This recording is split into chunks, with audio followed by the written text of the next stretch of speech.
ఎప్పటికైనా సొంతం. రాదురా ఏ విజయం నీ కోసం నా కోసం, ఎటుపోదురా నువ్వు చేసిన కష్టం ఎప్పటికైనా సొంతం.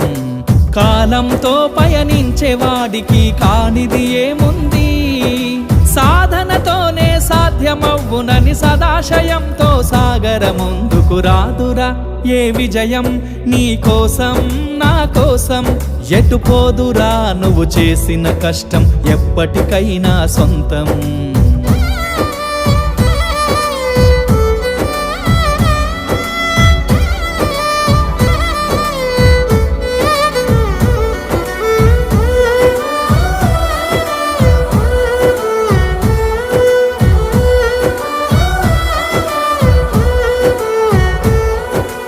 ఆకాశంలో అలలాగా పోయే ఆ పక్షులనే చూడు, అనుకున్న